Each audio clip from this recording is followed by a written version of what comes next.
Good morning, everyone. Good morning, good morning. Can everybody hear me all the way back there? Nice to see everybody. I'm Margaret Lowe. I am president of AtlanticLIVE, the team behind this festival. And I am so happy to see all of you here and to welcome you to the Booz Allen Innovation Zone.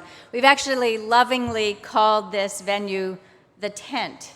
But once we saw it come together, we realized it was so much more than that.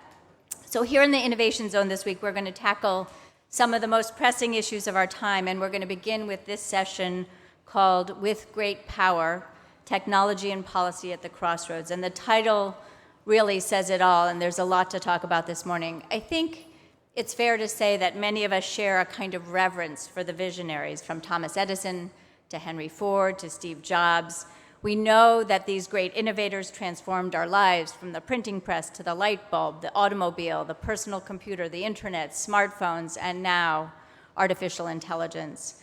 And while it's probably hard for us to imagine life without online shopping or GPS, the friction between consumers and the technology we use has intensified. And with the high-profile breaches becoming commonplace, regulators are casting a much more skeptical eye on the tech industry. And as we approach the midterm elections, we're all asking big questions like, are digital platforms safe from bad actors trying to manipulate what we like and whom we vote for? Is our personal data safe from hackers? Will our likes, dislikes, browser histories, and geotags be used for commercial or even political gain? Do we even have a right to privacy online? And who is going to protect us and how? Before we roll with all those questions, I want to thank our underwriter, Booz Allen Hamilton, for making this conversation, this magnificent space, and this whole festival possible. And much more practical notes, please silence your cell phones, but you don't have to put them away because we are on Twitter, of course, at AtlanticLIVE, and the hashtag for the whole week is the Atlantic Fest, all one word. And now our first conversation. The Federal Trade Commission has kicked off a series of hearings to consider how to better regulate the tech industry. For that, please welcome former FTC Commissioner Maureen Olhausen, and current FTC Commissioner Rebecca Kelly Slaughter. Here to lead the conversation is the Atlantic's Washington editor-at-large and my colleague, Steve Clemens. Thank you all very much. Good morning. Welcome to the Atlantic Festival. Remember, it's a marathon, not a sprint. But we're going to sprint right now. Thank you so much for joining us. Maureen, I know that you have been serving as acting commissioner, and a week ago, you retired. You stepped down after your terms ended. You're supposed to be in Florida. Can you not give it up? No, it's very hard. I've actually been in this space a very long time. I was a commissioner for over 6 years and acting chairman for 15 months. Wow. And these are fascinating issues, ones I've worked on for almost all of my legal career. So I can't just unplug. Now, I know the FTC, but a lot of people don't know the FTC. They it's this sort of behind the scenes but powerful institution. And right now, people have worries about deep partisanship. You have both Democratic. We have Becca here, who's on, Chuck Schumer's agent. No, I'm just joking. But you have Democrats, you have Republicans that are appointed in part because, they want to maintain, some semblance of balance. You have 5 commissioners. Did you run it like a Republican shop? Well, when I was the acting chairman, I had just one other colleague, Commissioner Terrell McSweeney, and she was a Democrat. And so, the narrative in Washington is that would be a recipe for gridlock and, no progress. But instead, what I tried to do during my time as acting chairman is drive to where there was really common ground. And there is a lot of common ground in the things that the FTC does. We are primarily a law enforcement agency. We have competition authority and consumer protection authority. So that's what I focused on, and I was And happy. how many decisions did you get? We had more than 500 unanimous votes. We had a historic level of enforcement, particularly in the antitrust space.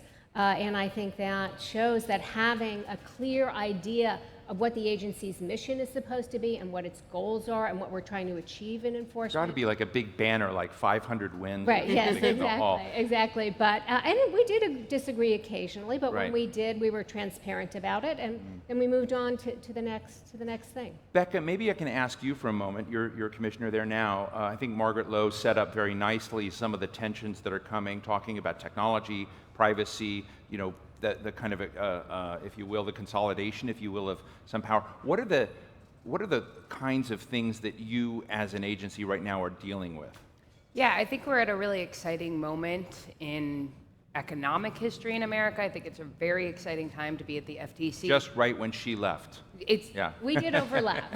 We did. We got 5 months together, good. which was very nice. It's a really exciting time to be here. Chairman Simons has convened these hearings on competition and consumer protection in the 21st century. I think it's a really important time for us to be taking a close look at what we're doing both on our competition mission and our consumer protection mission. As Maureen talked about, what I'm very interested in is how those missions overlap, particularly because of the way technology is bringing difficult questions together. So you consider, for example, a merger between two companies that both control a substantial amount of consumer data. What are the privacy implications for that? How does that work on the consumer protection side? Or something that we usually think of as a consumer protection issue, data security and privacy. What happens when problems in that space arise in companies that have very large market share? How does that competition issue play in? So to my mind, it's a really important time to be thinking not only about how we can best achieve our missions in the two particular sides of the agency, but how we can use our expertise on both sides to think about the questions holistically. So explain in kind of technical, well, maybe human terms, what do you do? Facebook was just apparently hacked this last week. Essentially people got in and were able to access data, which is a remarkably scary thing for some of us. And Equifax and others that had. Do you play a role after the fact when these giant data breaches occur? So I want to be very clear. The FTC has a policy of not confirming or denying investigations. So I don't want to talk about any specific company. We've had a couple of public confirmations, but I still wouldn't talk about those specific investigations. However, as a Guys, general... I tried. Almost got me there. As a general matter, what we do is we use our authority to go back in, for example, the data security, data protection area, to go back and look at what led to a breach, what caused it, and whether the company in any way was unreasonable or unfair in how it treated its data. And those are complicated legal questions.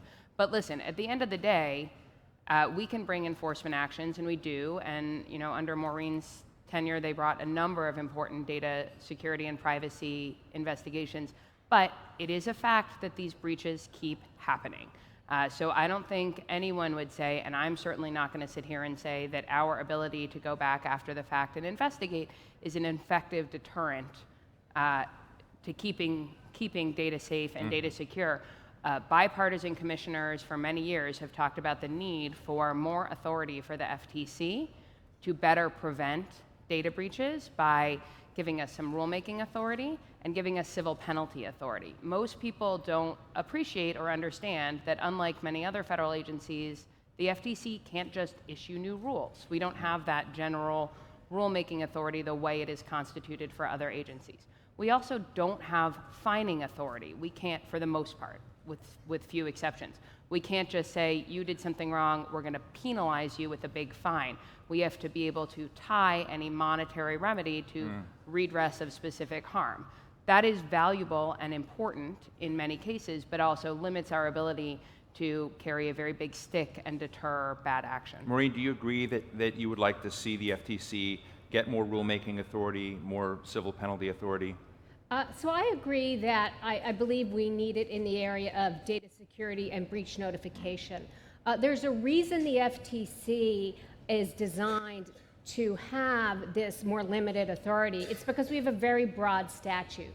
So unlike other agencies where Congress has made all the important decisions and said, we're going to have this very detailed regulatory approach, and the agency has rules, and then the boundaries are clear, and there's a fine and things like that. The FTC was created to be an agency with very broad general authority. So we have authority over unfair and deceptive acts or practices or unfair methods of competition. And so it made us very flexible and very responsive.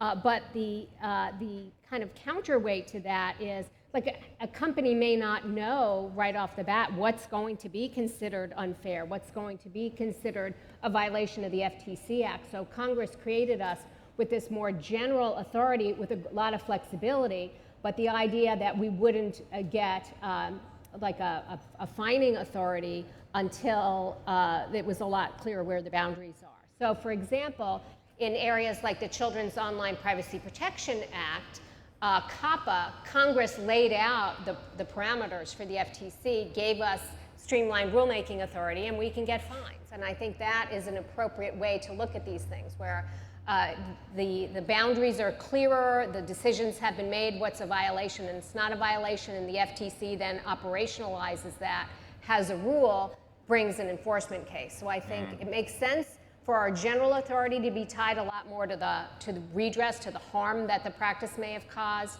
and then where it's clearer to have more, like data security, to have more of a Let's bounce penalty. this to the international stage, and I don't imply any criticism of the FTC in this, but I get the sense that Europe is more in the headlines in the regulatory front of America's tech industry than sometimes American institutions are. If you look at the GDPR, or you look at the High Commissioner for Competition in Europe, who gets enormous coverage in terms of what she's doing with Google or other penalties that have come out.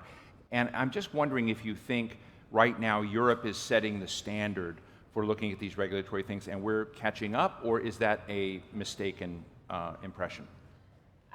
Look, I am not sure I would describe it as setting the standard. It is definitely true that they are operating differently than we are, and they have different laws that they are implementing. So their competition laws are not the same as ours. Their competition laws impose specific burdens on companies once they reach a certain market share. We don't have that under American law. GDPR, obviously, is not something that exists here, but you can see that, for example, California has looked at GDPR and said, wait, maybe we want something like that. So I think we have an opportunity right now. We can use this distinction to say, okay, here's what Europe is doing. What does that mean? How does that work in practice? There is a natural experiment going on that allows us to take a good hard look at what we have at the federal level and what we could or should be doing differently. That's one of the benefits, I think, of the hearings Chairman Simons has convened, to ask some of those difficult questions. It's also a catalyst, I think, for us to act at the federal level. I think the California law in particular has led to a lot of calls for federal legislations, that we don't have a patchwork of 50 different state laws. Those are understandable calls, but I think it's also important to recognize that consumers, we have these laws going into effect in California because they're very popular with consumers. People really want their privacy protected. People want net neutrality. And if we are going to operate at a federal level, I think, my experience in Congress leads me to believe that the only way for that to get done is for the federal legislation to be really meaningful and have real teeth. I don't think it's reasonable to expect federal preemption of state laws without something meaningful replacing them. And actually, could I jump in on your question about comparing the U.S. and Europe? Yeah, sorry, I went a little off the mark there. My microphone keeps coming off. So I think one way I would like to shift the focus a little bit is to say, why does the U.S. have this enormous presence in the tech space? Why have we been such an innovative part of the economy? And we might say, well, because we do have a different approach here in the U.S., right? We're looking much more at the consumer welfare standard. Is this good for consumers? Is it, giving them a lower prices, more choices, things like that, including on privacy as well? Like if you have a regime that's highly regulatory, is that keeping people from innovating and inventing? So I think we need to think about that. Now, Europe does have different laws for a number of different reasons. They look at privacy through a different lens. They look at it as a human right. And then on the antitrust side, they were a lot of economies that had big state-owned enterprises, right? So as they've looked at their antitrust laws, they are looking at companies who may have gained their big market share because the government owned them, not because they competed to that point. So I think we need to look at it through that. A new mic for you there. That was valiant. I feel like giving you a round of applause for answering and holding that there. It's a thank you for putting up with this. I do think these issues, I know Dean Garfield will be in the program later. We did an Atlantic event recently on privacy and technology, and we had a number of the tech industry associations there. And all of them are so high on the FTC. They said, the way forward is Europe may think it's setting the standard and it's out there right now. California's come up with something that doesn't quite work. But Dean Garfield was very bold, and he said publicly, I believe the US can get a privacy standard, can get a bill, can get legislation done. That becomes a standard that essentially helps, set a norm around the world, and the FTC needs to be the guarantor of that, essentially. And I guess when I hear all of industry praise an agency, I worry. So now that you're out of it, what should we be worried about in terms of the industry applauding you? Well, one of the reasons why I think the industry is looking to the FTC is because of our flexible statute that has been not based on laying out like strict rules that are predicting where technology is going to be going, because I don't think government's particularly good at that. Right. But focusing more on what is the harm? Has there been harm to consumers? Let's redress that. Let's stop that. Yeah. The FTC is also a bipartisan agency, right? And so we do work generally through a consensus model. I think that's very important because I think then it reflects an approach that where there's more common ground and there's more buy-in. So I think the FTC model, focused on harm, focused on case-by-case enforcement, and with a somewhat of a bipartisan consensus as much as we can get it, which is really quite a lot, has been an effective model thus far. Before we leave, I want to come to you because I know you can't answer this question, but you can answer everything now. Should we be worried about Jeff Bezos and Amazon? I mean, no company is above the law, right? So what we should be concerned about is there a company that is, one, promising things to consumers and not delivering on their promises, or using their information, consumers' information in a way that causes substantial injury to consumers? Or two, is there a company that is no longer competing on the merits? It's gotten a big market share, and now it's using that to shut down competition. And so any company can fall into that bucket. And do you think Amazon is falling into that bucket? I mean, thus far, I haven't seen that, we did bring a case against Amazon for in-app purchases where we felt they hadn't been clear enough about when consumers were going to be charged. We actually had to litigate that case quite aggressively out in the Ninth Circuit, and we won. So, I mean, I think, we need to pay attention to any company. Now, on the competition front, the FTC did allow Amazon to buy Whole Foods last year. And one of the things that really struck me was a local magazine, the Washingtonian, had an issue this March that talked about the golden age of grocery shopping, right? So what are we concerned about? We're concerned about consumers. Is this behavior hurting consumers? Is this merger hurting consumers? And that's what we always need to be alert for. Steve, can I go back to your previous question about the FTC as where industry is looking, and should we be suspicious of that? I want to make the point that I made earlier about our current authorities there. If I would be concerned if we were expected to solve privacy globally within the, or even in the US, within the confines of the authority that we have now. I think if the question is Congress taking a serious look at the idea of a national privacy law, a preemptive national privacy law, which I think members on both sides have talked about. They say they are. Yeah. And I think that that's sincere. To me, the FTC has the expertise to do it. I think we have the experience, the personnel, and I think because we have both competition and consumer protection expertise, we are the right place to house that. So I like that. However, I don't think we can do it effectively unless we have more authority of the kind that I talked about in terms of rulemaking. I disagree a little bit with Maureen that case by case is exactly the right way to handle this issue, because I think there's a lot to be said for giving companies clear, transparent rules of the road in how to protect data, which then also give us a hook for bigger fines and a monetary penalty on the back end. So I think more authority and resources can't be discounted. We are a tiny little agency. Maureen likes to say, and I think she's right, that we punch way above our weight. We have the FTC had 50% more employees at the beginning of the Reagan administration than it does today. We have a budget of about $300 million.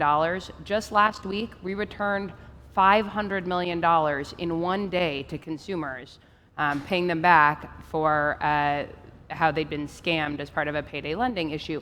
That's very effective return on investment for the American taxpayer, but we have a lot that we cover in our mission, and our ability to do all of that with our current budget and our current staffing resources is really hamstrung. So, I think if we had more, we could do a lot more, but it's really important that we be properly resourced and have effective authority, and I hope that that's something that goes into the debate in Congress as it moves forward. Thank you for that. Let me ask you just sort of a larger question. A few years ago, I think most Americans, at that time felt that the large companies, the social media platforms and others, and the large data holders on them, they were in a way applauding those firms in their battle with things like the National Security Agency and the FBI, who were trying to make a national security case for access to private information. And I think that applause has collapsed, because now it looks to many as if these data companies may not be giving data to the FBI and NSA, but are giving it to a lot of other folks that citizens may see as nefarious or not in their interests and whatnot, and using them ways. So it's interesting that social compact has come apart. And I'm just interested if you could step away from the rulemaking and kind of talk about what the features of a healthy social contract between citizens and industry might look like. Wow, that was a lot. There's a lot to unpack in that particular question. But I think it's an important question. I think it is a really important question. You're raising issues of consumer trust, right, of privacy, of government access versus private company access to data. A lot of that goes into questions of transparency, right? What is happening to my data? Do I know who has access to it? Do I know what could happen to it if somebody else gets access to it? Is it properly secure? Exactly. I think just answer all of those questions. I will answer. I will solve them right now, right here. Listen, I think businesses across America and across the globe know that their brand matters, consumer trust matters. That's a business question for them as well as a policy question. And I think we have to think about how all those things play together from the perspective of an enforcement agency whose job is to protect consumers and promote competition. I want consumers to feel like they have meaningful choice. I want them to feel like they have some control and some options. And I think how the government works with the private sector, both sides have pieces to play in establishing that trust, Maureen? or protecting that trust. So I always like to go back to history and say, have we had these discussions before? Right. And we have, right? So I went back, I actually wrote a law review article on this. You went back to the origins of the Fair Credit Reporting Act, the credit reporting agencies, where you had consumers saying, there's this organization, it's got computers, it's got information about me, and I don't know how it's being used. And so, and that was for credit reporting, and so Congress passed the Fair Credit Reporting Act. I agree with Becca that consumers should, if a promise has been made to them about how their data will be used or collected or shared, the company has to keep that promise. And we've brought a lot of enforcement actions to do that. So, for example, while I was the chair, we brought enforcement actions against VTech, the first connected toys case. We brought one against Uber for not keeping its promises about how it was going to give access or actually not give access to information about consumers. The list really goes on and on. Lenovo, that was another case. And then the other thing that I think is the substantial harm part, right? So is data being used in a way that causes substantial harm to consumers, that consumers can't reasonably avoid on their own, and that isn't outweighed by benefits to competition or consumer protection, which is actually the FTC's statute, right? That is our unfairness authority. So I do think it's very important that we continue to be active on this front and say, has there been a promise to a consumer and it hasn't been met? Or has their data been used in a way that harms them? Because ultimately, you're talking about consumers' trust and ability to rely on these companies. I think that's very important, and it's one of the reasons why when I was the acting chair, I did take the very unusual steps of making public the fact that we were doing an investigation of the Equifax data breach and of the Facebook Cambridge Analytica issue, because I felt that we had such white-hot intensity there. And if the public and other parts of the government and our international partners thought, oh, well, the U.S. just isn't taking a look at this, I thought that that could be very damaging. Before I go to the audience, let me just ask you both really quickly a silly question. I've always been intrigued that the Department of Justice Antitrust Division sort of swims in some of the same places you do. From your perspective and your bias, what makes you cooler? Well, I mean, we share antitrust oversight with the Department of Justice, which is important, which is one of the reasons why I always say we should keep what the FTC is doing very much in line with traditional antitrust enforcement, because if you have, and we share jurisdiction, and what we do is we kind of divide up cases based on industry, right. What industry expertise that we have. So we want to be sure that something isn't a violation if it goes to the FTC, gets cleared, but it's not a violation if it goes to the DOJ. I mean, one of the great things about the FTC, and it's really in our DNA, is we are primarily a law enforcement agency. We have a very big policy function. These hearings that are coming up are an important aspect of that. But I used to be head of the Office of Policy Planning at the FTC, and we've done in-depth research and reports. We have an entire Bureau of Economics with over 70 PhD economists who help us bring that policy overlay to our enforcement work. So the DOJ, is a great agency, it does wonderful enforcement. But the FTC, I think we were created a little bit differently, and it is I think, really been a good thing for consumers. Becca, any quick addendum? Yeah, I would add the fact that we're an independent agency. We're technically executive branch, but we are not really under the umbrella of the executive branch. We operate independently. I think that's very important. I also think the fact that we do not only competition, but also consumer protection has always been important. And as I said earlier, is increasingly important today as questions about data and technology infiltrate all of our mission on both sides of the agency. Well, thank you. Very cool. Let me open the floor to questions and comments. Yes, right up here in the front. Andrew Schwartz. See, I remember. He was the first guy in the room. First seat. Yes, we're going to bring a microphone to you. Hi, my name is Andrew Schwartz, as correctly pointed out. Very impressive. So Q2 was the GDPR deadline. It was, I think, May 28th. Right. And there were two things that I found that were interesting about that conversion. One is the fact that the policy had no bounds. Companies, large and small, multi-billion, multi-million dollar, they all converted, even in the US. Companies chose not to have separate code bases. I don't think a lot of people noticed, because a lot of companies seemed to make that conversion pretty seamlessly. Right. So we have this regional law, international presence, pretty swift conversion. Can the US learn from that success, that companies were able to do that kind of conversion without a lot of issue, assuming you also agree that it's a success in our own policy plan? Great question. Can we do something not clunky? So listen, I think we have a lot to learn from GDPR. I would say if you talk to companies that spend time getting ready to comply, they didn't just turn a switch overnight. They had a long runway, and they put a lot of effort into figuring out how they were going to comply.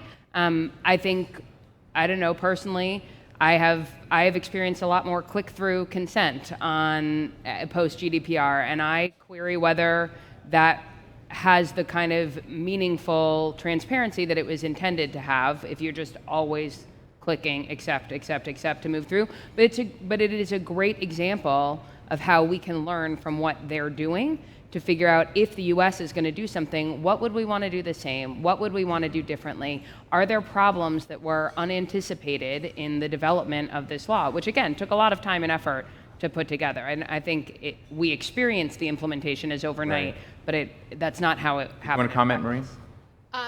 I also would say I think it's a little too soon to say it's been successful, because what we don't know yet is the unintended consequences that resulted. Has this created a regime where only the big companies can really afford to comply well? And how is this going to be enforced? I think we really need to answer those questions before we say this is a model that we should emulate. Yes, right here. Gentlemen, thank you very much. Thank you. Isaac Warren, datacrats.org. I would like to ask about the conduct of the hearings so far that you mentioned in your opening statements. Specifically, I tried to submit comments. I noticed there's about 243 comments on regulation.gov, and it strikes me as not being popular enough. You basically published an agenda. Right. So let them answer. That's great. So can you talk about how you see, as you see the context of the tech privacy hearings that you've had so far? Yeah, listen, to the extent that your question is we need more input, how are you going to get more input? I agree. I would like to see as many people who have views about this participate in the process. It's always a challenge to try to tell people that something is happening and get them to participate, but I'd love to see. And everybody please go file comments here. Yeah, please do. I mean, it really does. The output of the hearings is going to be as credible as the breadth of its input, and so I think that is really important, and I'd really encourage people to participate. And quick thought? I don't have anything. Yeah, great. Yes, sir, right here.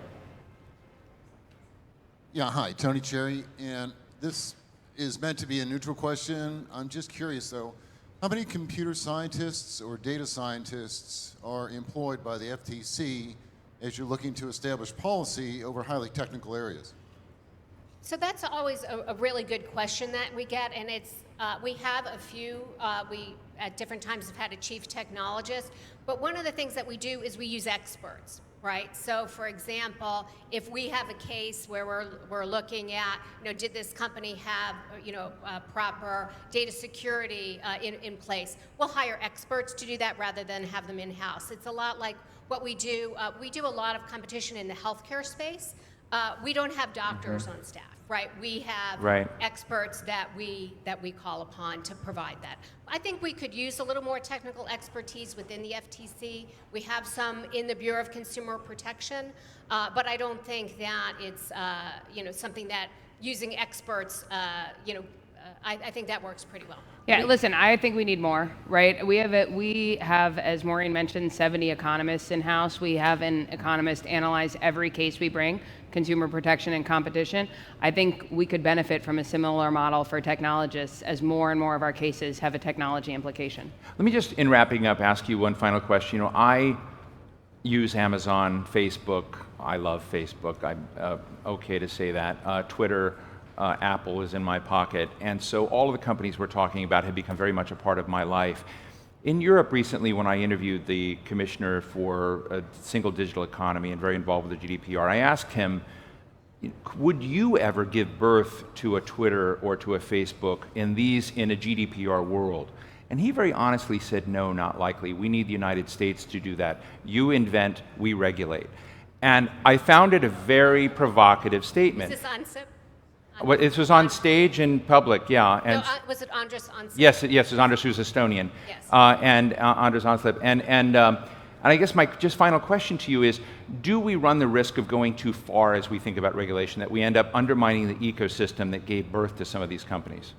I think we do, right? And that kind of goes back to my observation about, the U.S. tech companies, are getting, the subject of enforcement in Europe. It's because those things were invented here. They're invented in the U.S., and there's a reason they were invented here. There's also a reason a lot of these things were invented in California, too. So I think it's important to look at what the regulatory structure is for its impact on innovation, and we can't presume that having much more unpredictable, stringent or unpredictable or stringent, because you can have one or the other, Becca? could kill the golden goose. Yeah, Thank you, Becca. but Finally, we're- I think it's a fair point, but I also think we can't presume the other way. I mean, Maureen pointed out that a lot of these companies were born in California, which is one of the most highly regulated states and most regulatorily aggressive states in the country. So yeah, we can't presume that new regulation would protect innovation, but we also can't presume that it would stifle it. It's why it's important to do it well and carefully and intelligently, and I hope that the FTC can continue to be a part of that debate as it moves forward. Thank you. I feared ending an agreement, and luckily we didn't. Thank you both. Maureen Olhausen, thank you so much. Rebecca Kelly-Slaughter, thank you both of the Federal Trade Commission. Thank you for your time. Thank you, Maureen, Rebecca, and Steve. And now, please welcome Dean Garfield. He's the president and CEO of the Information Technology Industry Council. The council represents some of the largest companies in tech, helping them navigate turbulent times in Washington. Hello. Hi. And Dean is here with journalist Kathleen Koch. Take it away.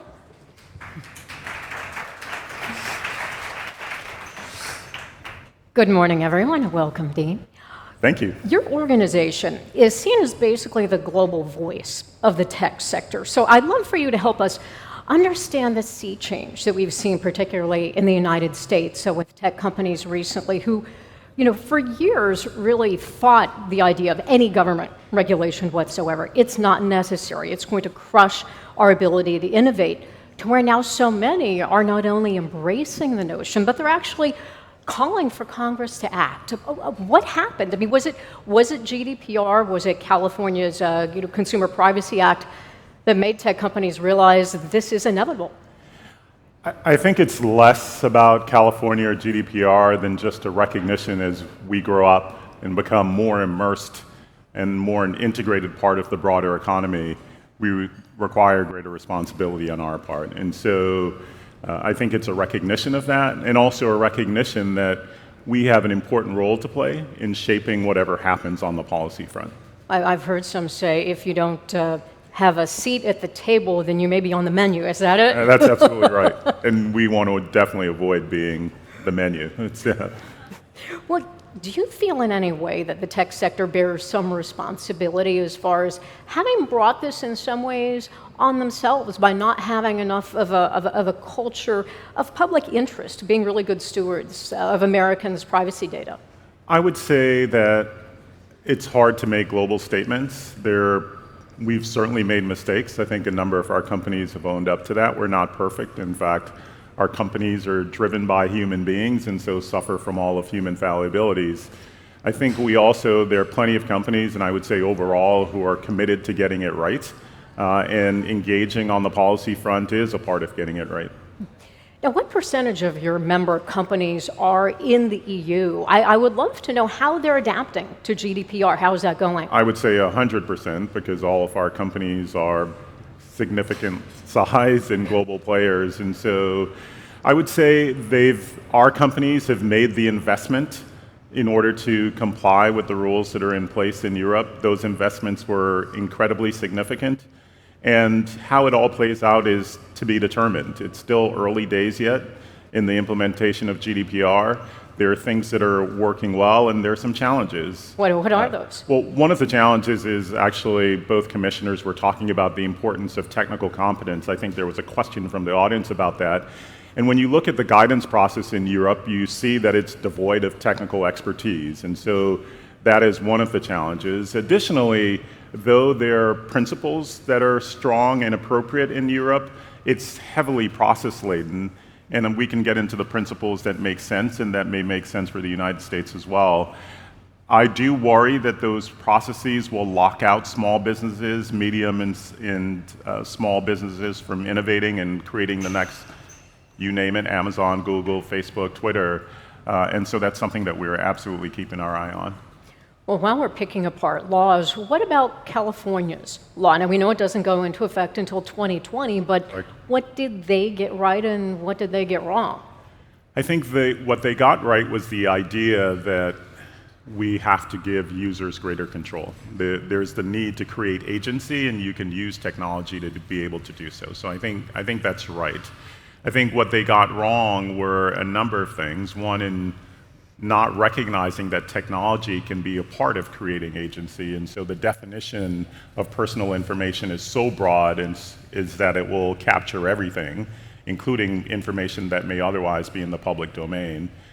I think also that these are not technology issues or business issues, these are all of society issues, and the process in California just didn't allow for public participation in a way that is necessary to get it right.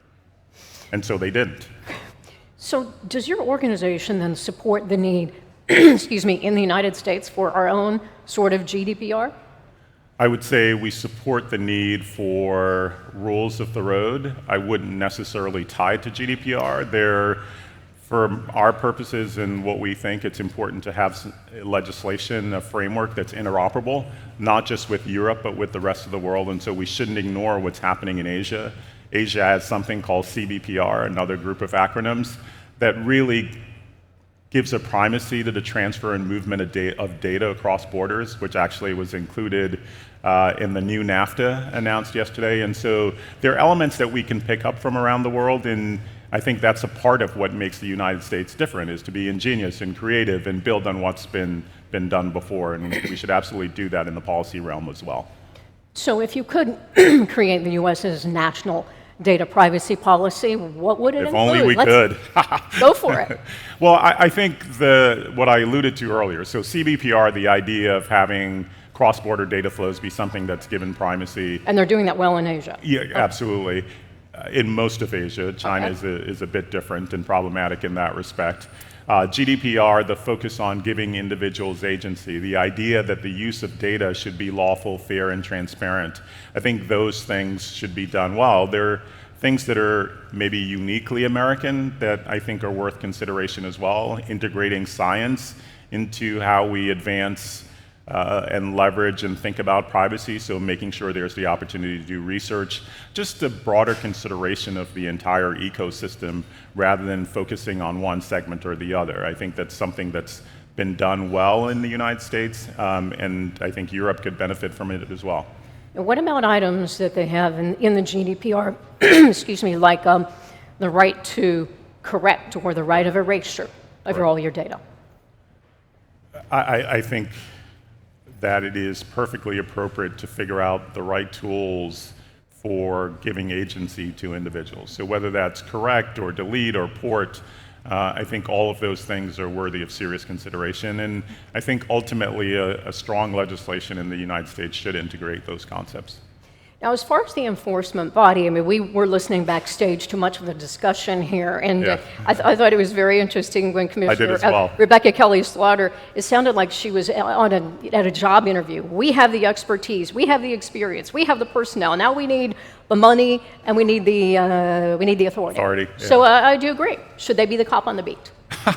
Well, they are. And so that is not something that is in contention. In fact, the FTC is the strongest enforcement body on privacy issues in the world. The question that's raised about the scope of their rulemaking authority in the context of privacy is an important one to discuss. It's not something that we've resolved. We're sufficiently humbled to recognize that's something that Congress is in the best position to address.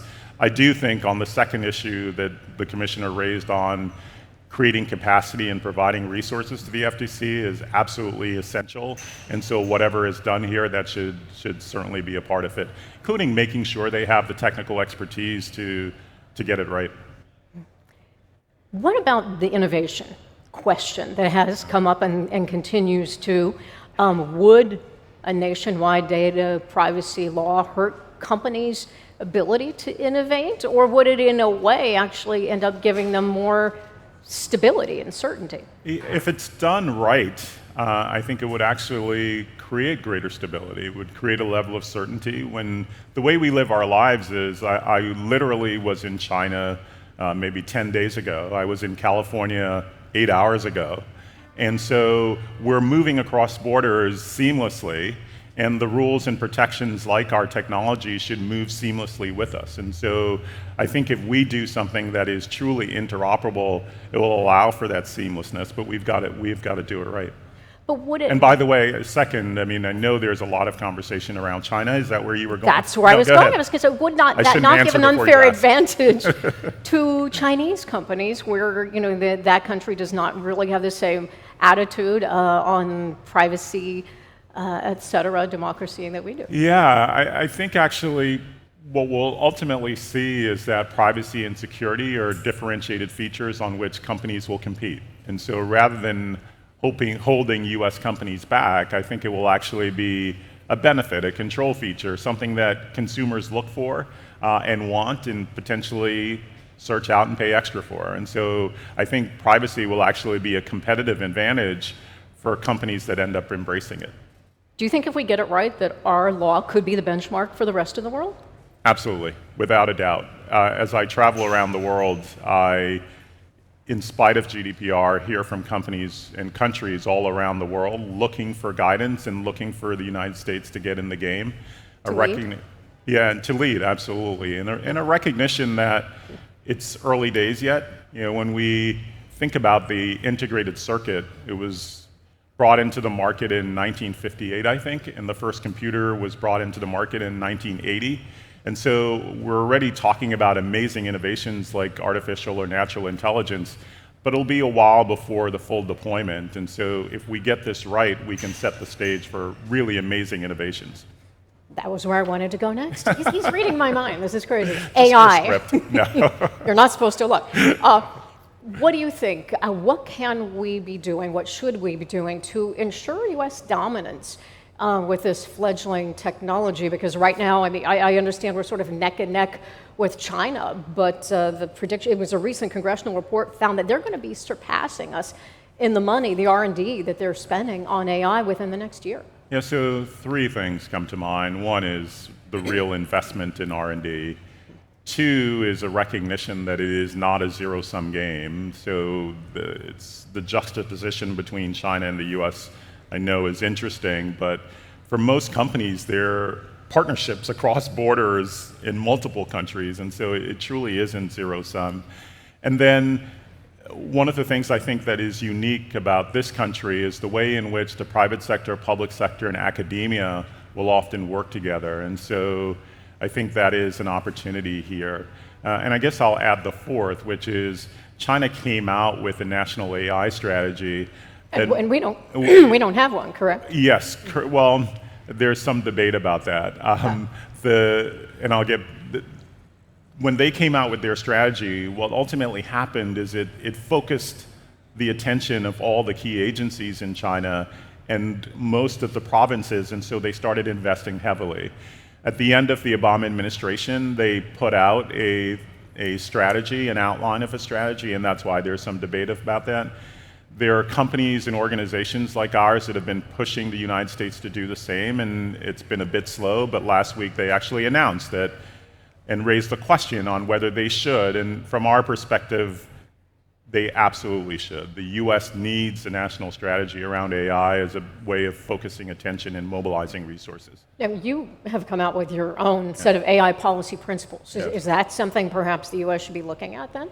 Yeah, absolutely. I mean, I think the reason our view is we should not be reacting, we should be helping to shape, and so those policy principles were a way of saying, here are the key considerations and how our companies are thinking about them, and so how do we ensure that AI is designed and delivered in a way where human beings are at the center of it? How do we ensure safety? How do we avoid unfairness, for example, bias? And so it is important not to regulate too early, but it's also important for us to be having these conversations and even figuring out the right questions to ask. In California, they recently did away with the idea of requiring monetary bail, but they replaced it with the notion of using computer and algorithms to decide who's at risk of flight or committing other crimes. Well, if we're going to do that as a policy matter, we should make sure that it's not reinforcing biases that exist in society, and we can. And we are committed to working with California and with academia and other states to make sure that is, in fact, done appropriately.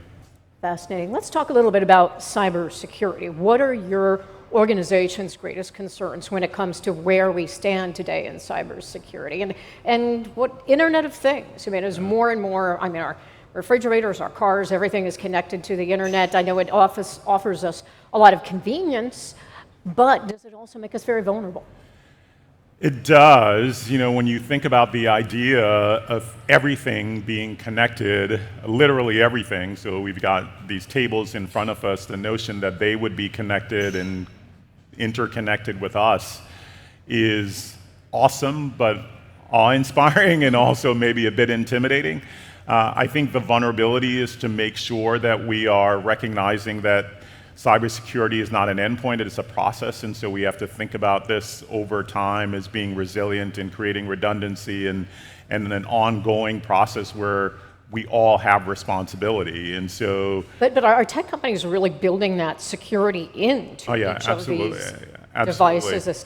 I mean, look, when this is like sports, right? In football, if you play on the line, if you will, and I hate to use sports analogies, you only get recognized when you make a mistake. And so we tend not to over-index on the fact that our devices work and they aren't breached continually. We tend to focus on the fact when 50 million people's security was breached, and that is appropriately so. But I think there is no doubt the transition has been made by most, if not certainly all of our tech companies, to integrate both privacy and cyber at the inception, development, design. The harder part is for small and medium-sized businesses who may not have the resources to do that. And so that's a market failure, and that's where government can play an appropriate role in trying to figure out the incentives to make sure we cascade security and privacy throughout the economy. Before we go to questions, when you mentioned GDPR and how some of the ways that it fell short, you said there was a problem with a lack of knowledge and understanding of technology there. Now, as we are potentially going to craft our own national data privacy law, how then do you think, where does Congress stand on when you're gauging? If you were to give them from 1 to 10, where would you put them? I've heard some lawmakers, Congressman Hurd, say he would rate his colleagues at a 4. Yeah, I'll let Congressman Hurd do the rating. I have to work with the people on the Hill on a day-to-day basis, so I'll stay away from them. But that may tell you something about my answer. The way I'll answer it is by saying, love putting people on the spot. There is room for growth. And I think in the same way that the FTC would benefit from having folks there who have deep competency and skills on the technology front, Congress would as well. And I actually think that should be a priority for them as much as it is a priority for the agencies where they exercise oversight. All right, let's go to the audience for questions. And if you would, raise your hand and give your name. Here we go, right here. Hello, my name is Isabella Martinez. So you just ended on an excellent point about the need to integrate privacy and cyber from the inception of an idea. But something that Silicon Valley is known for is the fail fast, iterate fast, do it again mentality. And for a lot of these people, especially when they're beginning as undergrads in university entrepreneurship centers, don't have the expertise or the resources to integrate privacy and cyber from the inception. So how do you think your group or the government can help these entrepreneurs still be innovative but also be safe? Yeah, I think it's a great question, and I think as the risk factors from failing fast increase, you'll see that cultural or societal norms shift. You've heard Mark Zuckerberg talk about the notion of their transition from an early stage company that was focused on failing fast to just recognizing the societal implications of what we do. Innovators tend to be optimistic and to only think about the positive. I think increasingly we recognize a part of our responsibility is to think about the range of implications of our technologies. It'll take time for that shift to occur. I also think that's a place where if there's a market failure, rules, regulations, laws can help to create incentives. All right, another question? Gentleman back here. Hi. Hello? Yes. Hey. Got you now. Hey, my name's Alex Dadak, Hey, Alex. and I'm with a group called FAHI that works in Central Appalachia. So probably a different questioner than many here. We work for broad-based economic development, and I noticed that the panel is called "With Great Power Come, Technology and Policy at the Crossroads," but we seem to be talking about things like privacy and innovation policy that don't really address, like, for example, widening inequality, and especially place-based, where there's been articles written about how, for example, the companies that Dean, your organization represents, are able to sort of amass a great amount of wealth, and yet we have places that are not sharing in the prosperity and lots of people. So, it's a question: is it antitrust policy? Is it labor policy? Is it whatever? But I'd be interested to hear any thoughts you have on that structural economic side of things, given the topic of the panel. Thank you. Fascinating question. Yeah, I think we can, should, and likely will do more. I think that there are structural shifts happening in our economy that are in part driven by technology, but are beyond technology.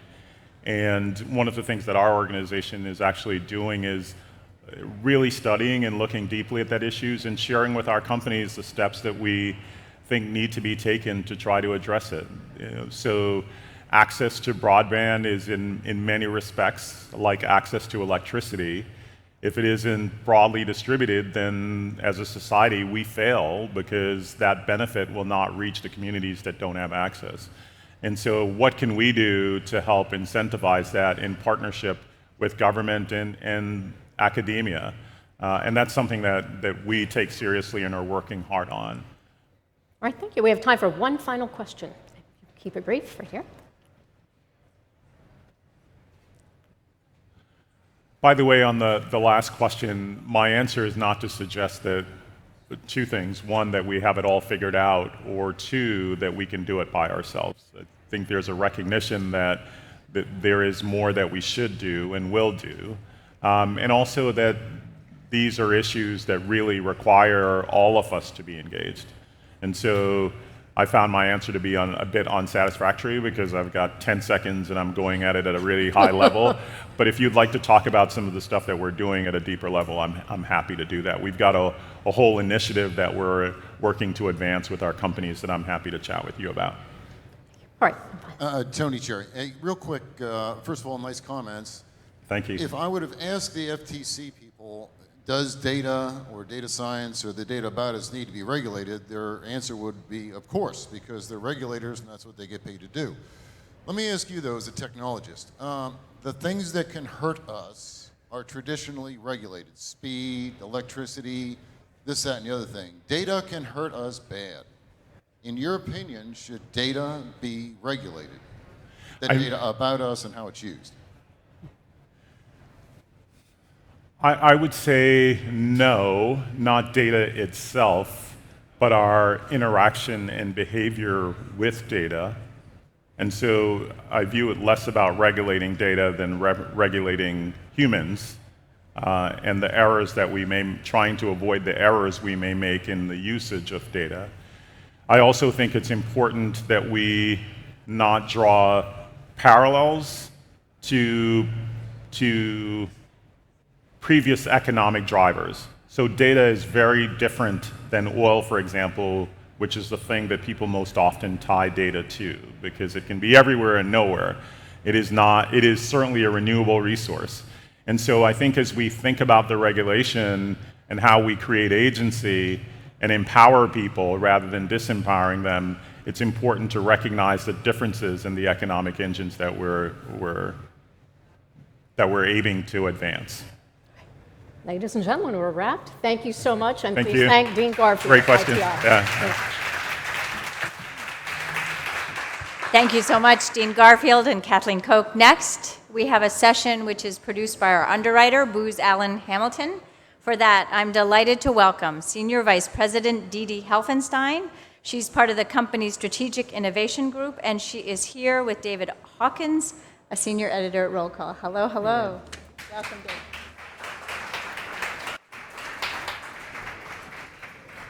Good morning. Thank you, Margaret. We just have a few minutes for a nice punchy discussion.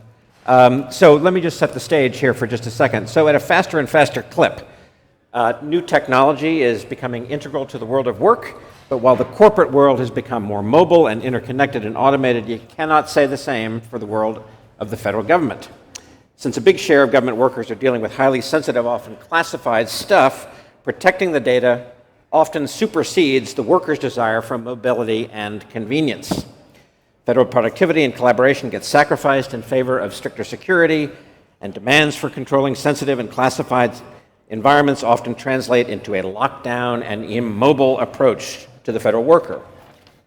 This is creating a big divide in our culture. The world of mobile devices is driving the behavior of so many of us, consumers and business people every day, but only a minority of federal workers can put their mobile devices to work for the public good. This at a time when 4 in 5 people say technology influences the jobs they're going to take, according to a survey by Dell, and 2 out of 5 workers say they're willing to quit a job over inferior technology. So the government has every reason to worry that it is losing talented civil servants because of technology limitations and frustrations. So, at an event about the intersection of technology and policy, it seems pretty important to address the challenge of balancing mobility and security to create a more efficient and innovative federal workforce. That is why it's my pleasure to chat for these few minutes with Didi Helfenstein. She is a senior vice president for Booz Allen. She leads their solutions business, and Booz Allen has done some interesting polling on this topic, and she has her own important insights to share. Thank you. Good morning. Thank you. So, Didi, did I sort of set the stage about right? You did. You did great. Thanks. So you did this survey. Yeah. What were some of the top lines that you guys identified? And I know you talked about civilian and defense leaders. What was sort of the sketch for us, the big finding, the big picture? So thank you, David. And by the way, thank you so much for coming here today on a beautiful morning. It's great to be with you all today.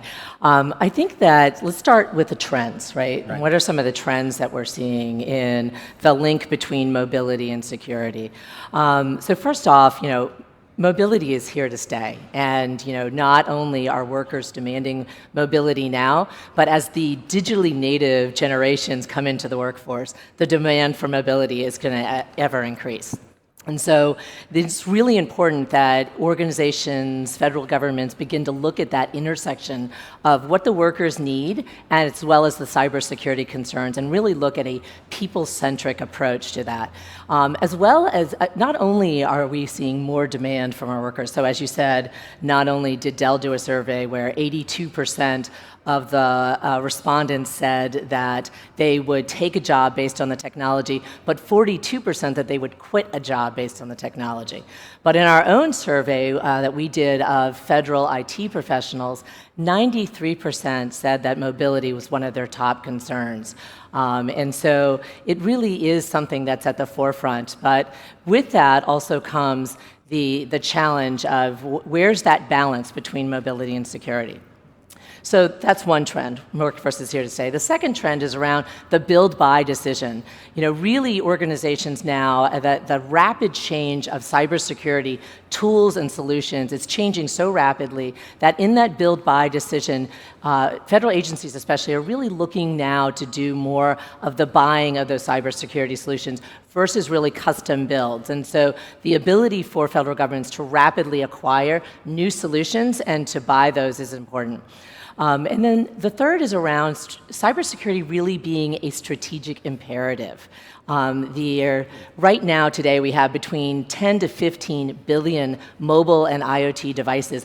The forecast is by 2020, that's going to grow to 30 to 50 billion. And so that makes mobile devices and IoT devices, as well as apps, a real cybersecurity concern. So cybersecurity needs to be built in at the policy level, at the culture level of organizations. But it can't be one or the other, right? It can't be cybersecurity or mobility. It has to be the combination and the intersection point of both of those. Gotcha. So one of the things that when I was thinking about this, that I was talking to some of your people, and they coined a phrase, or probably didn't coin a phrase, about not bolting it on. What was the phrase? Now I've build it in, don't bolt it on. Don't bolt it on. Yeah. That's kind of what we're talking about here. Yeah. I mean, I think that one of the the key recommendations that we had coming out of this, and we can talk about the findings and more broadly in a second. But one of the key recommendations is that cybersecurity really needs to be built in from the ground, from the start. It needs to be built into the design of technology solutions. It needs to be built in at a firmware and hardware level, and not bolted on as a second thought or an afterthought. Right. So the people you talk to in this survey, do they have the right mindset about how to address this, or what?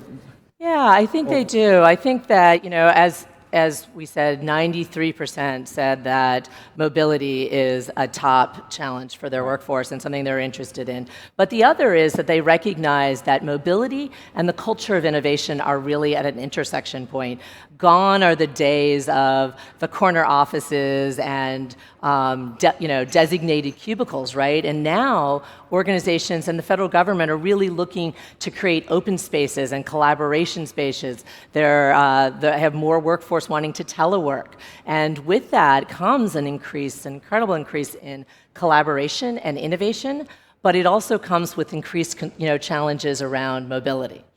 I think the other key finding from our survey was that there are still gaps, especially in the federal government, and security concerns around mobility. And those came in three areas. The first was around the security of the devices themselves, and so the need to really look at the security of the devices themselves.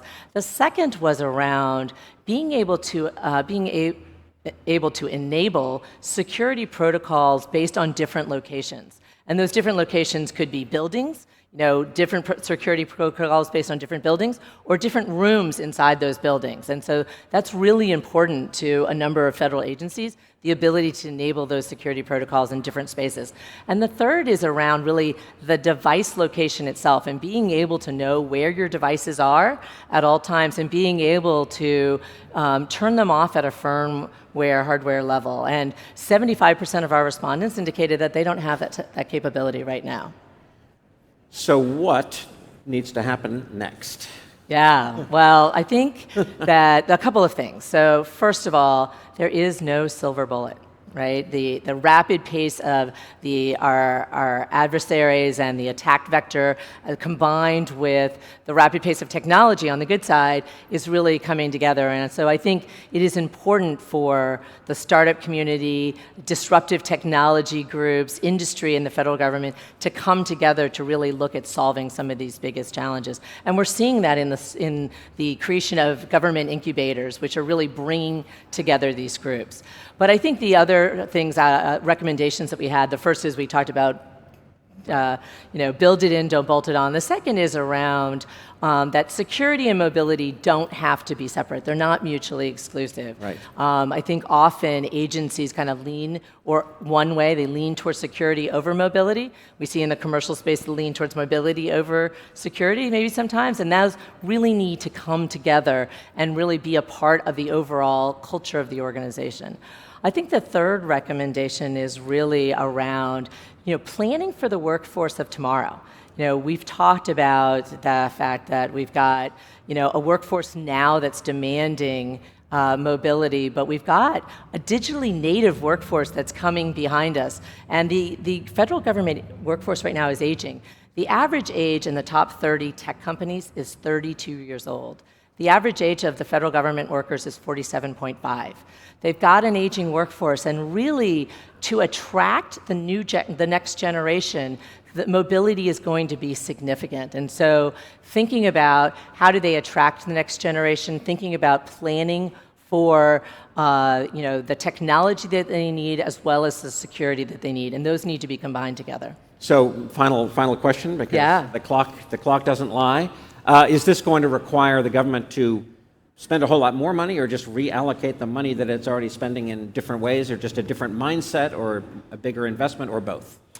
Well, I don't think it's more money. Actually, I think a lot of the cybersecurity solutions can be cost savings. You know, if you think about some government agencies right now, they have multiple devices for multiple different uses.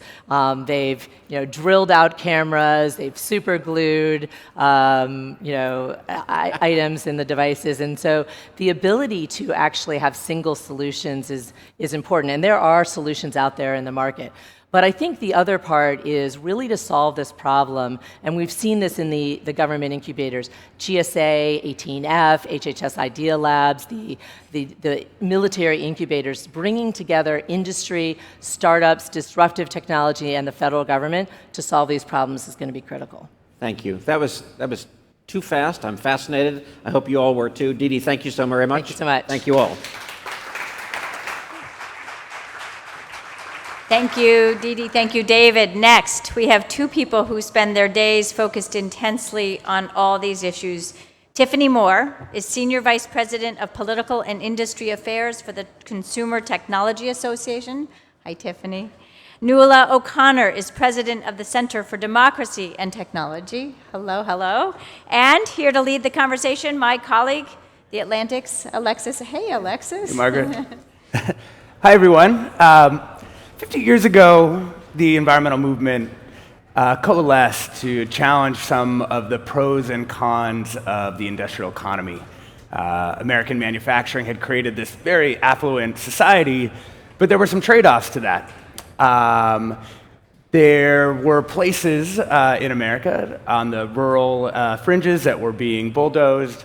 Inside cities, there were major air and water quality problems.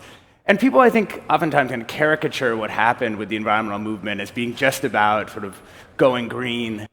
But really, there was important and bipartisan legislation that was passed during the 1960s and 1970s that reshaped the way that the economy worked and really cleaned up the air and water of America, signed into law by Richard Nixon.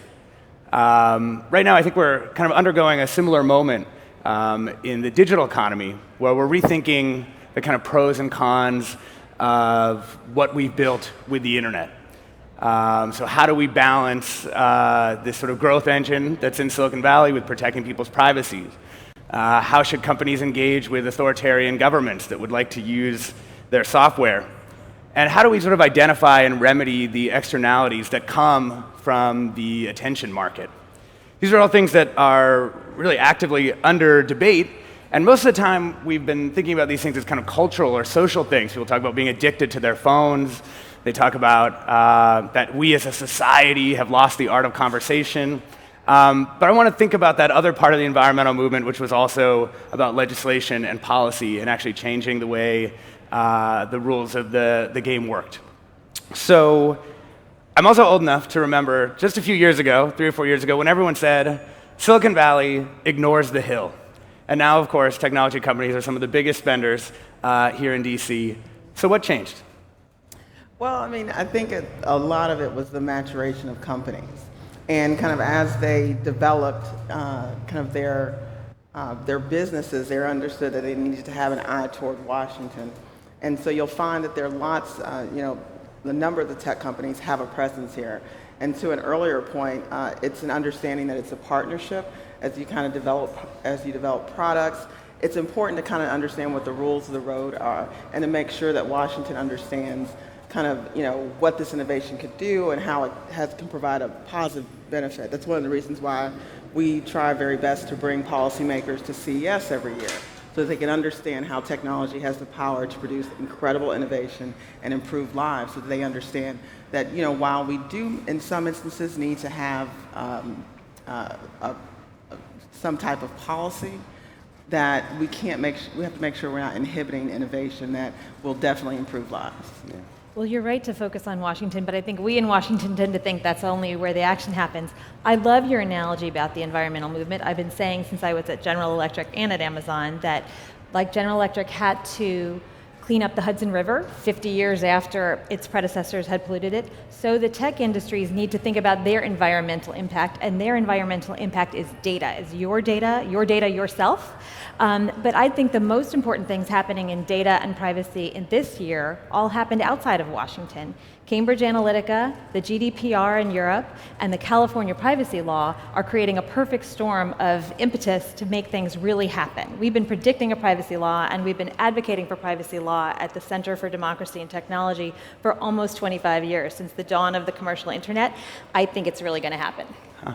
So you don't think that President Trump being elected had anything to do with the increased scrutiny on the technology industry? When I first came to Washington, I was in a different industry, and I remember Google had a one-person office. This was a long time ago. But I do think it's kind of, you're focused on innovating. You're focused on building your product. I don't think, to kind of connect it with Trump President Trump, it's kind of an easy way to suggest, like tech versus Trump. But I think if you look at how companies were building kind of their Washington presence and also in state capitals, it was kind of a natural increase. I don't think it was something that was radical. It wasn't like before 2016 and after 2016 a major shift. Exactly. Well, there's been a long line of administrations advocating some form of regulation or privacy awareness and data control. I mean, really, it dates back to the Clinton administration, the first chief privacy officer, Peter Swire, the Bush administration, I was there, the Obama administration's Privacy Bill of Rights, which is surprisingly similar, actually, to the Trump administration's announcement last week. So there's been a steady growing call, a drumbeat of action on this.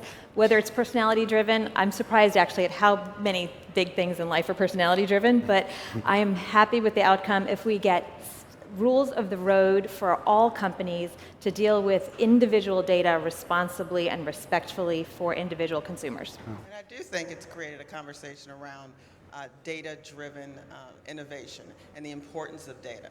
Now, you do have GDPR and kind of California's privacy law, and I think those provide some it forces a conversation, particularly in Washington, about how data is used. And it may not, we're not GDPR, we're not Europe, we may not be California, but it's forcing a conversation here in Washington about what can we do. And so in that instance, I think it's a good conversation to have. And you see Republicans and Democrats talking about the importance of some type of kind of privacy, privacy legislation. Now, the important thing is about how do you get it right, and how do you have a rational conversation about how data is used, privacy and security, and making sure we're not using privacy and security interchangeably. What do you make of the hearings with the technology company CEOs?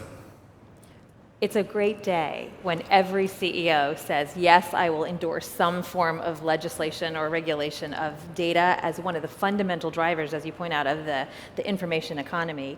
So I think you're right. The devil's in the details of how that looks. And yes, we are not Europe, and we will not end up with a European style law, but the fundamental principles or values, I think, are actually surprisingly similar.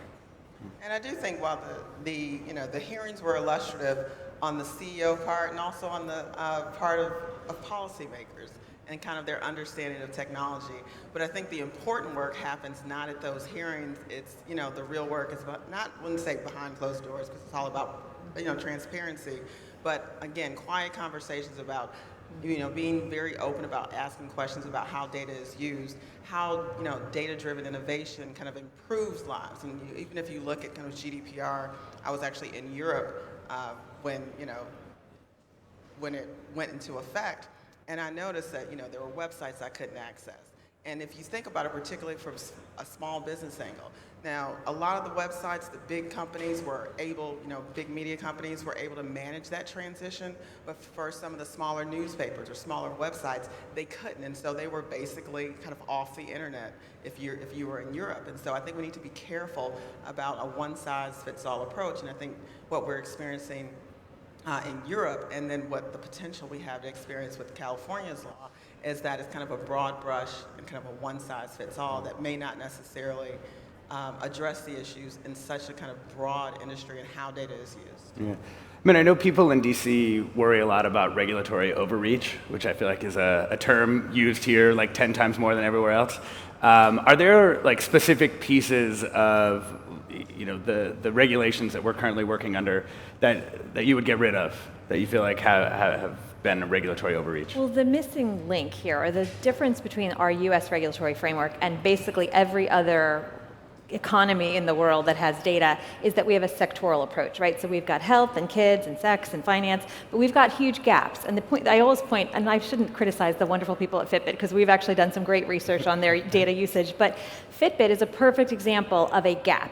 It is some of the most highly sensitive information about my daily life, about my habits, and even my location. It is unregulated. It is ungoverned in the United States right now, and it is in a major gap between a health law and a finance law and a marketing law. And so what we would call for is, at the very least, an umbrella that allows certainty for the individual to know that their data is going to be dealt with respect, that they will have access and transparency into the activities, but even more, that the individual has control and the ability to continue to have a relationship, that the data doesn't go far afield from them and the contract or the relationship they have with the company. That was, I think, to me, the fundamental disclosure of the Cambridge Analytica scenario, that not only sensitive data, actually, but trivial data, data like what's your favorite color, or what kind of dog breed do you have at home, or my personal favorite, which I was actually doing on Facebook the day that the Cambridge Analytica debacle was announced, was what's your lucky leprechaun name, right? Because it was St. Patrick's Day, and that was a hoot. I can't actually remember. I'm going to have to go back and look at what it was. But trivial data, so inconsequential, humorous, entertainment data is being not only transferred from the company that you have a relationship with to another entity far, far afield, and in this case, far, far away geographically, for very significant purposes, not only advertising and what you see, but actually to funnel the content of what you understand about the world, and in our case, and frankly in the UK, what kind of political decisions you're making. So trivial data turning into amalgamated data or aggregated data to very consequential impacts on the content of your daily life, that's important. And I think that was an aha moment, a wake-up moment for the United States, just like the Snowden revelations were a wake-up moment on another set of data sharing. And I think people are concerned, and rightly so. Tiffany, how do you think the device manufacturers that you work with would think about structuring a law like this that would help provide a framework to fill in those gaps, as Nuala described it?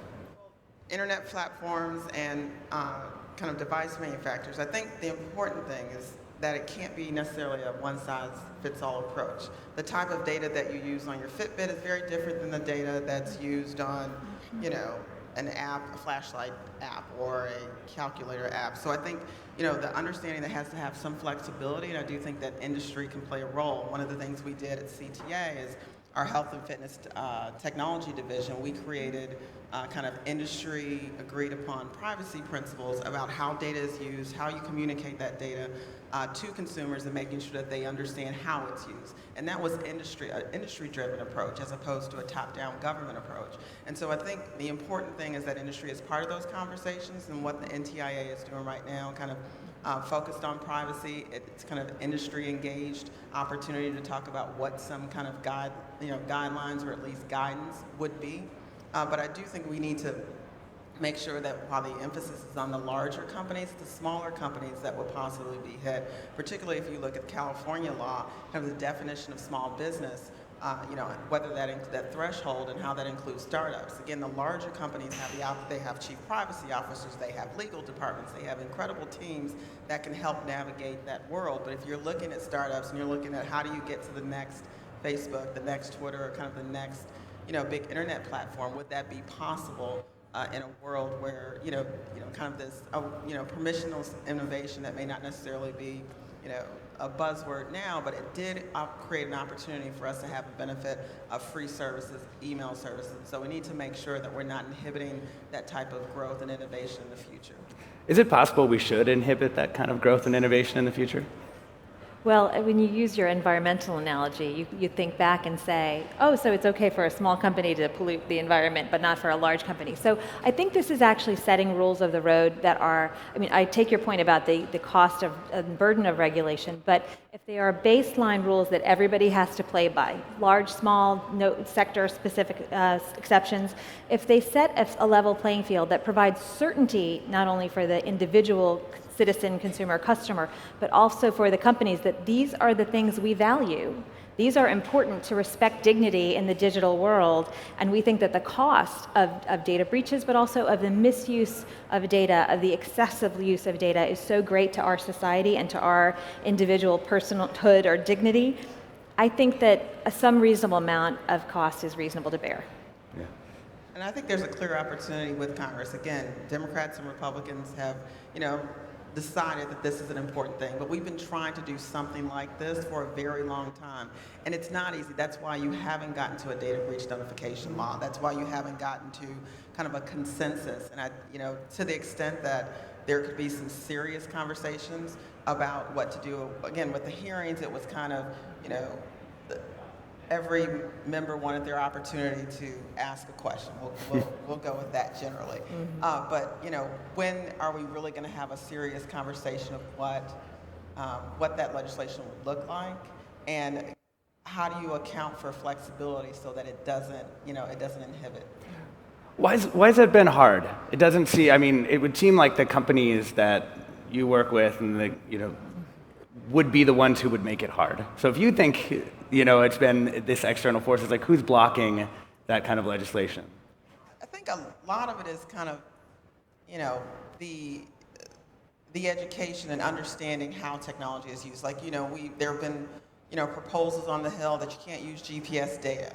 Well, I mean, that makes it impossible to use Uber. And so when you have conversations with policymakers, they're like, oh, I hadn't thought of that.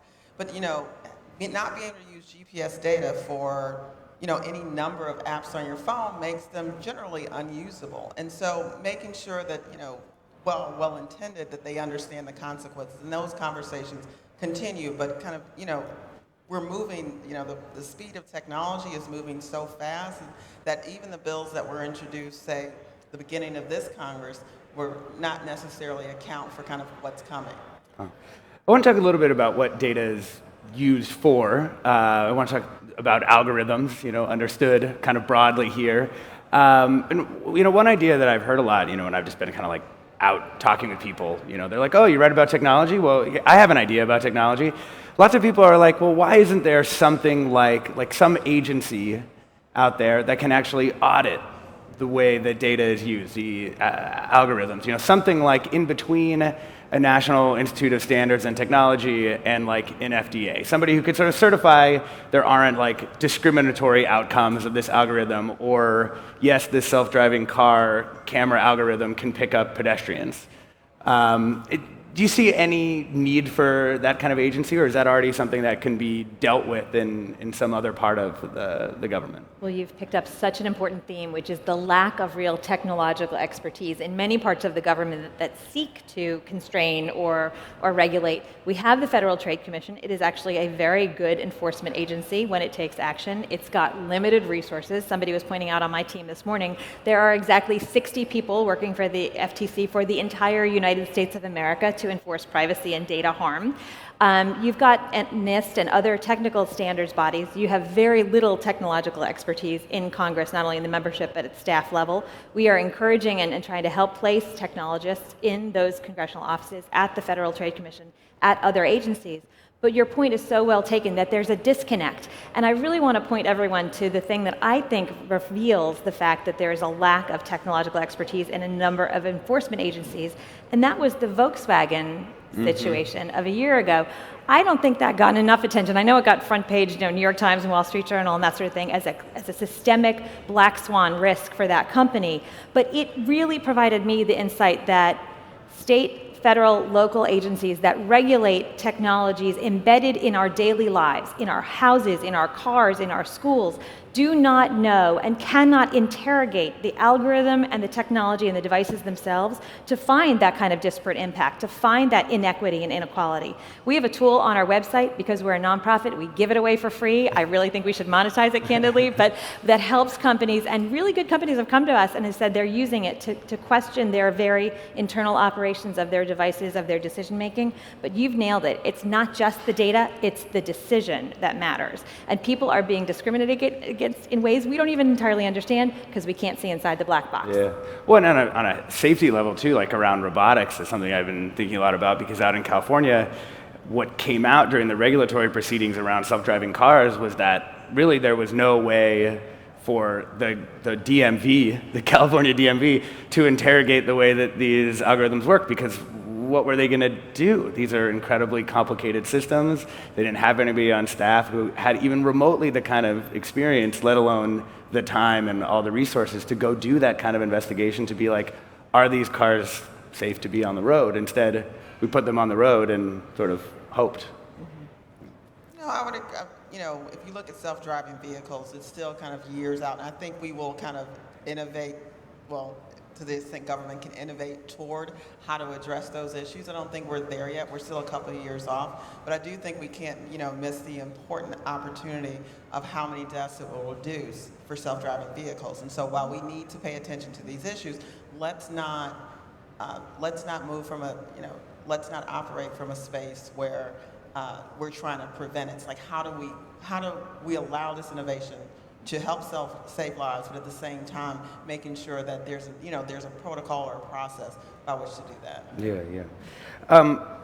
I want to know what more, we referenced it earlier, but I want to know a little more about what you think about California's data privacy law. As a Californian, we believe these things are going to go to the rest of the country, obviously, like everything else we do. And do you think, what do you think about it first? And do you think it's going to proceed across the country on a state-by-state basis, or you'll get one piece of federal legislation?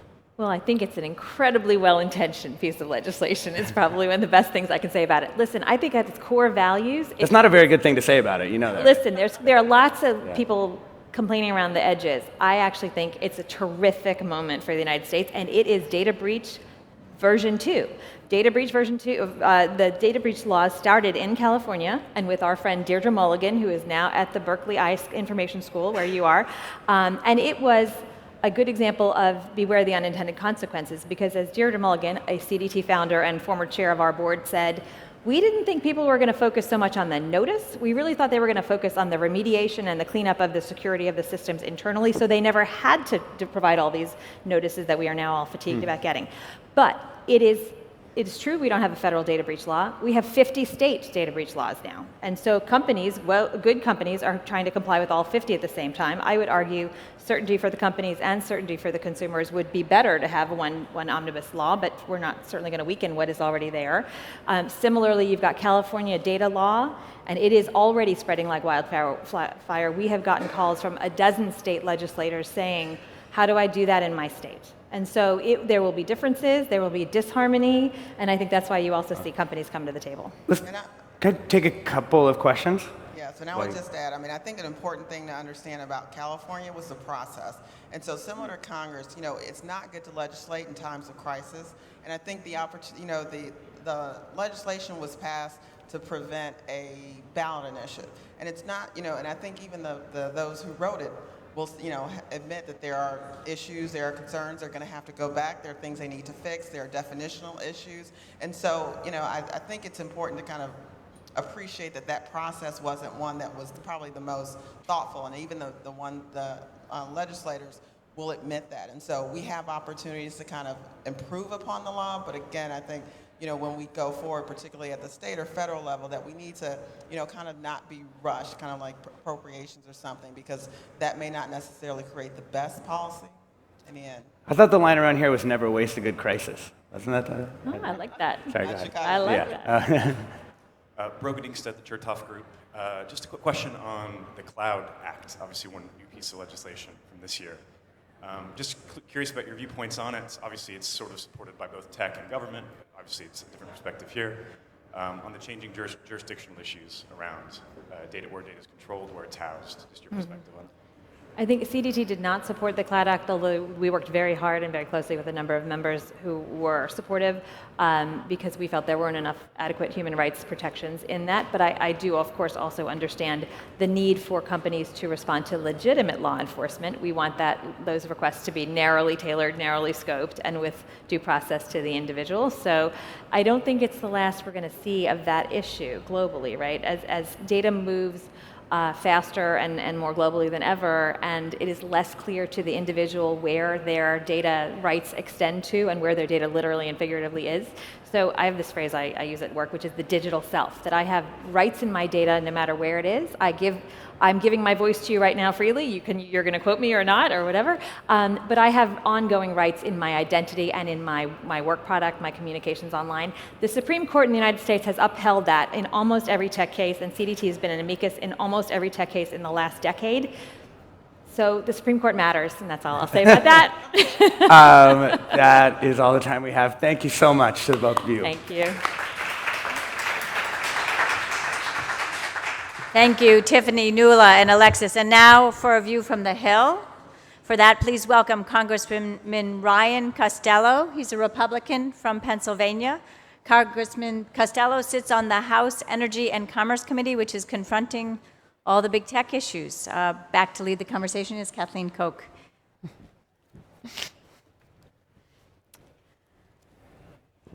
Good morning, Ryan. Thanks for joining us. Thank you. I know you haven't been here for the entire discussion this morning, but we've really had quite a lot on the table. Everything from data privacy, we've been talking about cyber, AI, foreign interference online. What would you say it is that keeps you up at night? Is it when it comes to technology and policy? Is it one of those or something else? Well, I think that more than anything else, it's my concern that the issues are so sophisticated and are so fast-moving, the velocity of them, that it's very easy to take the simple way out and say, oh, it's content bias. If we attack that, we have solved the problem.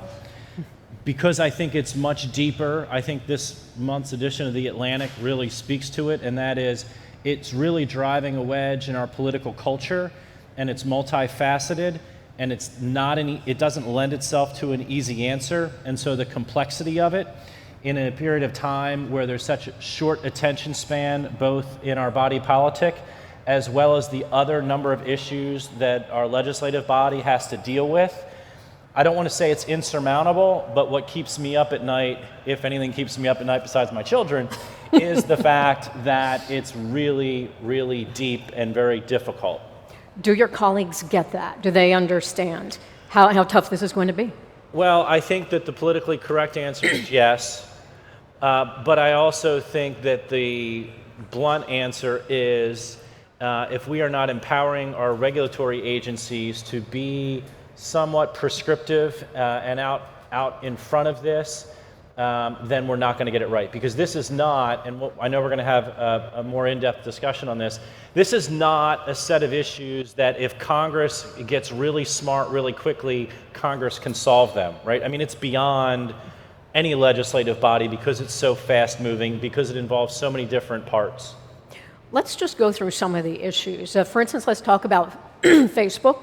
They had the hack last week. How concerned are you about that, in particular when you're looking at a company, an organization as large as Facebook with the assets that it has, that it cannot even protect its users' privacy? I don't think that we as Americans should expect any company is going to have a bulletproof cyber, I don't believe that anything is impenetrable, and I think to suggest that it could become that is a fallacy. I read an article on Facebook over the weekend in I think it was the New Yorker. Sorry to say that, the Atlantic event, but it was relative to Mr. Zuckerberg's sort of philosophy. Get big, scale it. Some of these other problems that arise throughout the course of growth are just things that we will have to deal with. And I think that that's sort of been the mantra of tech, which is now big tech. And it's understandable, but we also have to be wary of the fact that, or be mindful of the fact that every single day, hundreds, if not thousands of attempts in terms of cyber warfare against our own intelligence systems happen. That's just the nature of the world that we live in. So I'm not surprised by it at all. We've had a lot of talk today here about the need for potentially national data privacy legislation. I know you've participated in several of the committee hearings on the Hill with some of the tech giants. What are your thoughts about the need for that? They seem to be now calling for it, whereas they were fighting it in the past. Sure. And what do you think it should include? Would you model it after GDPR, after what California's doing?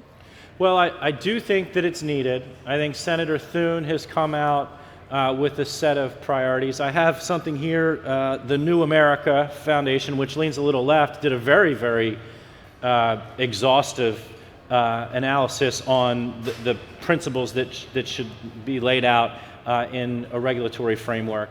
I think that somewhere between GDPR and California is where we end up. I think GDPR is probably too far-reaching. I think it's actually good that it was implemented, not because it's the fully right regulatory landscape, but because we can learn from it and we can dial back what needs to be dialed back.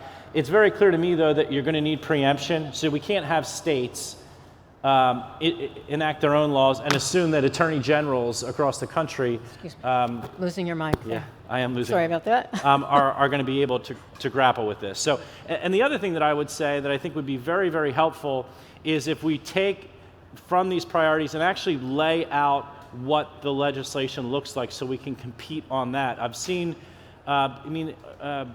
driverless car technology is a good example where most everyone agreed, and yet it took it took a while to get out of the House. Now we have some things in the Senate still to wrestle out. So it's so complicated that the quicker we get to actual text, I think the better off we will be. When we look at time frame, though, what do you think as far as start to finish something like that? And let's just pull this out of the way here. Get it. So it's not hanging there. There we go. If we could get next session of Congress, if you could get something done in one session of Congress, I think that would be fairly remarkable.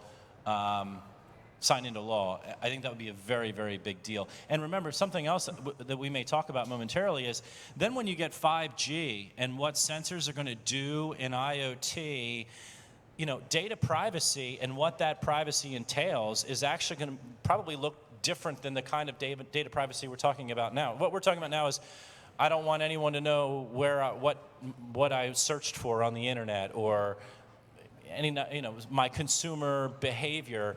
Once you start getting into data privacy in the IoT space with sensors that 5G is really, you're probably going to see even more proliferation, then you don't want people to know what's going on in your home.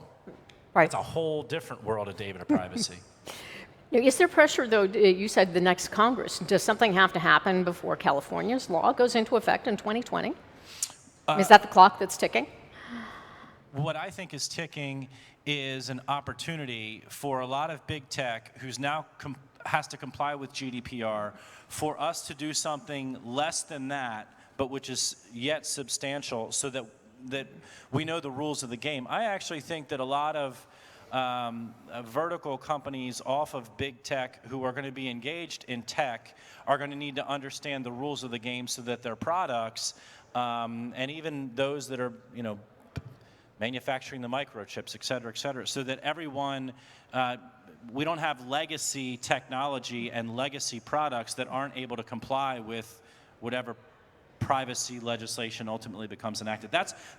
I think that this is a unique instance where we need to lay out the rules of the game so that we can have more innovation. Whereas in the past it was let's not muddy the waters with the regulatory landscape that innovation is just going to outpace in a year or two. So you don't think this would impact? It wouldn't impact innovation. No, I actually or think it would ability be to a compete. good thing for it.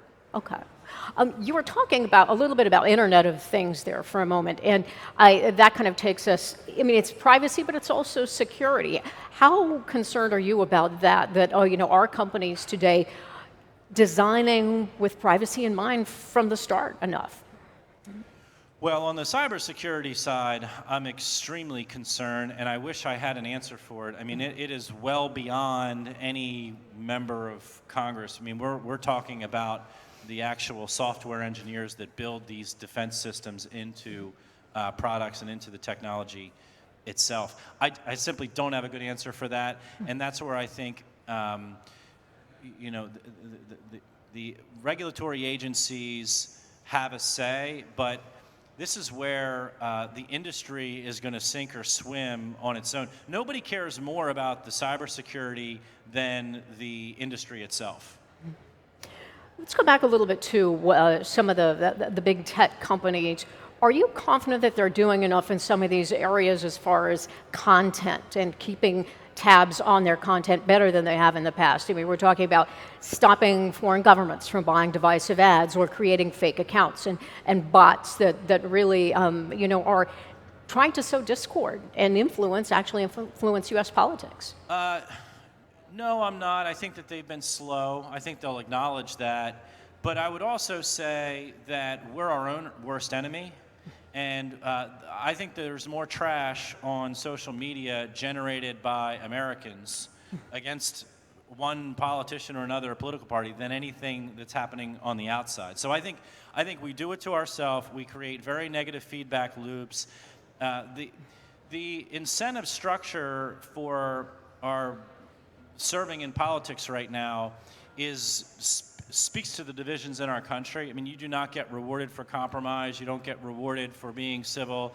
The rewards are much more being bombastic, being confrontational, breaking the rules. So I would not ascribe that to our foreign enemies seeking to perpetuate divisions through social media. It does happen, but I think it's on us. And I think if there's anything that's destructive to our political culture that happens through these technology platforms, it's the algorithms which tend to sort us into only information that we like to see. Now that goes to a question I was going to ask you about President Trump's concern about things like Google searches. He thinks they're biased. Maybe they need to be regulated. What do you think about that? I just don't know how you go about regulating that. I mean, something I was reading a little earlier is we would have public interest bodies looking at the social value of algorithms. We're starting to really wade into content regulation by our government if we start doing that. Didn't you ask him at any hearings about that, though, Google algorithms for searches? I did. Did they give you a satisfactory answer? Or? Well, it wasn't Google. I think I don't know if that was to Zuckerberg or to Dorsey, but I do know that I asked about it. And the other question I asked, something else we're going to get into momentarily, is on the AI side and the machine learning side. And speaking of data privacy, what is a company allowed to extrapolate from you, your image, in order to build that online profile of you, right? Do we own our own profile? I mean, it's a very profound question. Our own image, that's fascinating. Well, let's talk about AI.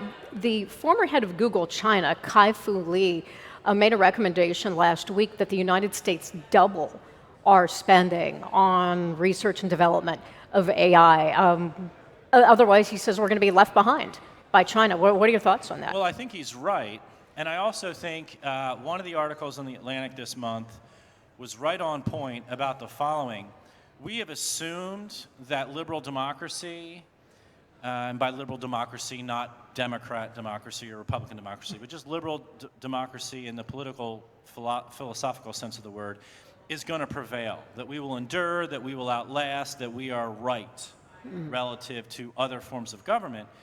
But in the age of technology and with AI and with machine learning, given the disparate streams of information that channel their way across democracy versus a centralized government that can essentially own AI and machine learning, AI and machine learning may actually afford that autocratic government much more capacity to rule than in the instance of a liberal democracy. So I do think that there's something to getting out ahead of AI and machine learning, and if we don't, how negative that could be relative to other foreign powers, I think, is something that hasn't fully been explored, but is a danger to us.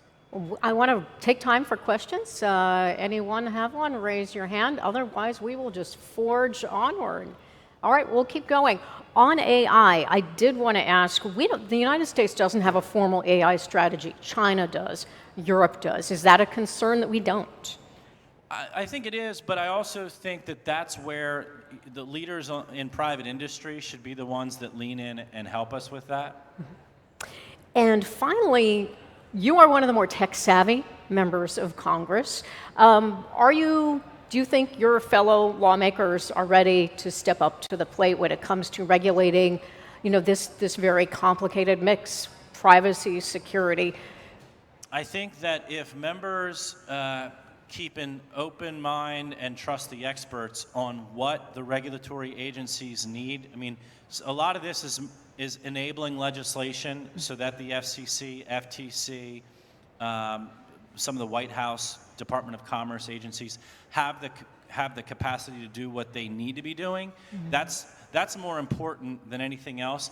Having said all that, we do need privacy legislation, and whether it's Senator Thune's or something like his that extrapolates from California and GDPR, that's going to be a necessary moving forward, because from an innovation perspective, we're at the point now where we do need to have some rules of the game in order to continue to grow and compete globally.